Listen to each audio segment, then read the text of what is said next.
ഇരട്ടിപ്പ് പൊക്കിയതോടെ തട്ടിപ്പിൽ നിന്നും തടിതപ്പാൻ തിരഞ്ഞെടുപ്പ് കമ്മീഷൻ തീരുമാനിച്ചു. ചില സംസ്ഥാനങ്ങളിലെ ജനവികാരം മറിച്ചായിട്ട് പോലും ബി.ജെ.പി. തിരഞ്ഞെടുപ്പുകളിൽ നിരന്തരമായി ജയിക്കാൻ കഴിയുന്ന ഒരുതരം മാജിക് അന്വേഷിച്ചിറങ്ങിയ പ്രതിപക്ഷ കക്ഷികൾക്ക് കാര്യം പിടികിട്ടി. ഒരേ വോട്ടർ ID നമ്പറിൽ പല കാർഡുകളുണ്ട്. തിരഞ്ഞെടുപ്പ് കമ്മീഷന്റെ ഈ പിഴവ് ലോകമറിഞ്ഞതോടെ അത് തിരുത്തിയിരിക്കുകയാണ്. വിവിധ സംസ്ഥാനങ്ങളിൽ ഒരേ നമ്പറിൽ നൽകിയിരിക്കുന്ന വോട്ടർ തിരിച്ചറിയൽ കാർഡുകൾ കേന്ദ്ര തിരഞ്ഞെടുപ്പ് കമ്മീഷൻ പുതുക്കിക്കൊണ്ടാണ് വെള്ളപൂശൽ നടത്തിയിരിക്കുന്നത്. സംസ്ഥാന തലത്തിൽ കാർഡ് തയ്യാറാക്കിയപ്പോൾ സംഭവിച്ച പിഴവാണ് തിരുത്തിയിരിക്കുന്നത്.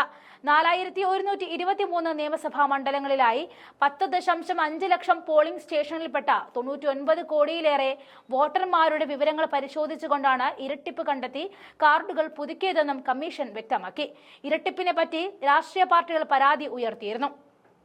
ബംഗാളിലെ വോട്ടർ പട്ടികയിൽ ഹരിയാന, പഞ്ചാബ്, ഗുജറാത്ത് എന്നിവിടങ്ങളിൽ നിന്നും അനുവദിച്ച തിരിച്ചറിയൽ നമ്പർ ഉണ്ടെന്നും തിരഞ്ഞെടുപ്പ് അട്ടിമറിക്കാനുള്ള ബി.ജെ.പി. ശ്രമമാണ് ഇതെന്നുമുള്ള മമതാ ബാനർജിയുടെ വിമർശനം വലിയ ചർച്ചയായിരുന്നു.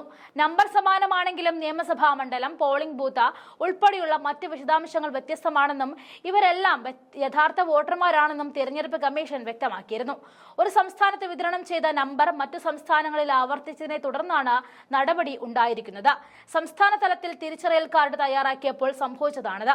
കേന്ദ്രീകൃത പോർട്ടലിലേക്ക് ഡേറ്റാബേസ് മാറ്റിയ ശേഷം നമ്പറിലെ ഇരട്ടിപ്പ് സംഭവിക്കുന്നില്ല എന്നും തിരഞ്ഞെടുപ്പ് കമ്മീഷൻ വ്യക്തമാക്കി. 2 സംസ്ഥാനങ്ങളിലെ വോട്ടർമാർക്ക് ഒരേ നമ്പറിലുള്ള വോട്ടർ കാർഡ് നൽകിയതിനാൽ വ്യാജ വോട്ടർമാരുണ്ടെന്നല്ല അർത്ഥമാക്കുന്നത് എന്നും കേന്ദ്ര തിരഞ്ഞെടുപ്പ് കമ്മീഷൻ വിശദീകരിച്ചു. ചില വോട്ടർമാരുടെ തിരഞ്ഞെടുപ്പ് വോട്ടർ കാർഡിലെ പേരുകൾ ഒരുപോലെ ആയിരിക്കാമെന്നും എന്നാൽ ഇവരുടെ പേര് ഉൾപ്പെടുത്തിയിട്ടുള്ള വിവരങ്ങൾ, നിയോജക മണ്ഡലം, പോളിംഗ് ബൂത്ത് എന്നിവ ഉൾപ്പെടെയുള്ള വിശദാംശങ്ങൾ വ്യത്യസ്തമായിരിക്കുമെന്നും കമ്മീഷൻ വിശദീകരിച്ചു. ഇത്തരം ആശയക്കുഴപ്പങ്ങൾ ഒഴിവാക്കുവാനാണ് ഏകീകൃത വോട്ടർ കാർഡ് നമ്പർ എല്ലാവർക്കും ലഭ്യമാക്കാൻ തീരുമാനിച്ചത്. ഫോട്ടോ പതിപ്പിച്ച തിരഞ്ഞെടുപ്പ് കാർഡിലെ നമ്പർ പരിഗണിക്കാതെ തന്നെ ഏതൊരു വോട്ടർക്കും അവരുടെ നിയോജക മണ്ഡലത്തിൽ അവർക്ക് അനുവദിച്ചിരിക്കുന്ന പോളിംഗ് ബൂത്തിലെത്തി വോട്ട് ചെയ്യാനാകും.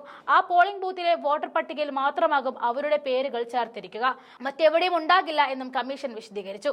ഇറോനെറ്റ് സംവിധാനം വരുന്നതിന് മുൻപ് അതത് സംസ്ഥാനങ്ങളിലും കേന്ദ്രഭരണ പ്രദേശങ്ങളിലുമാണ് വോട്ടർ പട്ടിക തയ്യാറാക്കുന്ന നടപടികൾ ചെയ്തിരിക്കുന്നതെന്നും അതുകൊണ്ടാണ് ഇത്തരത്തിൽ ഒന്നിലേറെ സംസ്ഥാനങ്ങളിൽ ഒരേ നമ്പറുള്ള വോട്ടർ കാർഡുകൾ വന്നത് എന്നുമാണ് വിശദീകരണം. വോട്ടർ പട്ടിക കൈകാര്യം ചെയ്യുവാനും വ്യാജ എൻട്രികൾ ഒഴിവാക്കുവാനും തിരഞ്ഞെടുപ്പ് കമ്മീഷൻ ഉപയോഗിക്കുന്ന സംവിധാനമാണ് ഇറോനെറ്റ്. വോട്ടർ ഐഡികൾക്ക് ഏകീകൃത നമ്പറുകൾ നൽകുന്നതോടെ ഇത്തരത്തിലുള്ള ഇരട്ടിപ്പുകൾ ഒഴിവാകുമെന്നും കമ്മീഷൻ വിശദീകരിച്ചു.